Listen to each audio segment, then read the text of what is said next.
Perkenalkan, nama saya Yangi Estella, NPM akhir 002 dari kelompok 6. Izin bertanya kepada kelompok 5, siapa target pasar utama kalian? Apakah akan meliputi segmen tertentu seperti pernikahan, acara korporat, atau pasar residensial? Sekian, terima kasih. Izin menjawab, target pasar utama untuk usaha dekorasi dapat bervariasi tergantung pada fokus bisnis dan keahlian spesifik yang ditawarkan. Berikut beberapa segmen utama yang sering menjadi target pasar usaha dekorasi. Yang pertama, pernikahan. Pasangan yang akan menikah mencari dekorasi untuk resepsi dan upacara pernikahan. Layanan bisa mencakup dekorasi, karangan bunga, backdrop foto, dan centerpieces. Yang kedua, acara korporat. Perusahaan yang menyelenggarakan acara seperti konferensi, pameran, pesta perusahaan, peluncuran produk, dan gala dinner. Fokus pada dekorasi yang mencerminkan branding dan tema acara. Yang ketiga, ada pasar residensial. Pemilik rumah yang ingin mendekorasi ulang di rumah seperti pesta ulang tahun, anniversary, dan perayaan hari besar. Yang keempat, acara sosial dan komunitas. Dekorasi untuk acara sosial seperti pesta ulang tahun, baby shower, bridal shower, dan acara komunitas. Fokus pada dekorasi yang personal dan sesuai tema acara. Yang kelima, tempat komersial. Bisnis yang membutuhkan dekorasi untuk toko, restoran, kafe, dan ruangan kantor.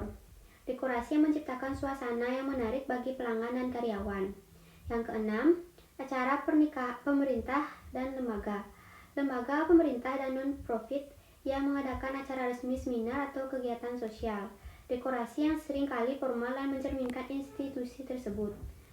Setiap segmen pasar ini memiliki kebutuhan dan preferensi yang berbeda, sehingga penting bagi usaha dekorasi untuk mengerti dan menyesuaikan layanan mereka sesuai dengan target pasar yang dipilih. Analisis pasar dan pemahaman mendalam tentang klien potensial sangat penting untuk menentukan strategi pemasaran dan penawaran jasa yang tepat. Terima kasih. Perkenalkan, nama saya Niwayan Sumeryati, NPM 016. Izin bertanya kepada kelompok 5.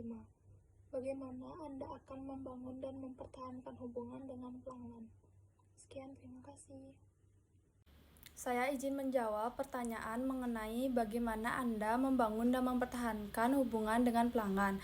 Membangun dan mempertahankan hubungan dengan pelanggan merupakan inti dari keberhasilan bisnis. Ada beberapa langkah yang dapat kami ambil untuk membangun dan mempertahankan hubungan yang kuat dengan pelanggan, yaitu yang pertama ada pemahaman pelanggan, yang kedua ada komunikasi efektif, yang ketiga ada kualitas konsisten, yang keempat ada personalisasi pengalaman, yang kelima ada penawaran nilai tambahan, yang keenam ada umpan balik pelanggan, dan yang terakhir itu ada evaluasi dan perbaikan. Terima kasih. Baik, perkenalkan, nama saya Luputu Novina Mayanti dengan NPM akhir 037. Saya izin bertanya kepada kelompok 5 sebagai kelompok penyaji. Pertanyaan saya, apa saja risiko utama yang dihadapi oleh bisnis yang kalian bangun, yaitu bisnis dekorasi. Nah, misalnya ada perubahan pada tren ataupun pesaing-pesaing yang mungkin jauh lebih standarnya jauh lebih tinggi dari bisnis yang akan kalian bangun. Sekian pertanyaan saya. Terima kasih. Baik, saya Bintang Pratnya Devi dengan NPM akhir 018. Izin menjawab pertanyaan dari Novi dengan NPM akhir 037. Pertanyaannya itu, apa saja risiko utama yang dihadapi oleh bisnis dekorasi? Untuk bisnis dekorasi ini, risikonya itu yang perlu diperhatikan adalah yang pertama itu pastinya perubahan tren dan pasar. Tren dalam bisnis dekorasi ini bisa berubah dengan cepat karena bisnis dekorasi ini harus tetap up to date dengan tren terbaru dan selera pasar agar tetap relevan. Tidak bisa mengikuti tren itu juga dapat membuat bisnis kehilangan daya tarik dan pelanggan.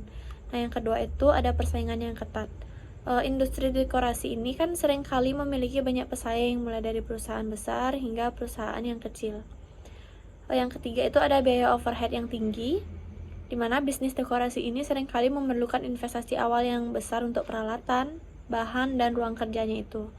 Biaya overhead yang tinggi ini dapat menekan margin keuntungan, terutama pada tahap awal bisnis. Selain itu juga ada resiko seperti keterbatasan stok dan keberlanjutan bahan. Selain itu juga ada masalah kualitas dan kepuasan pelanggan. Sekian jawaban dari saya, terima kasih.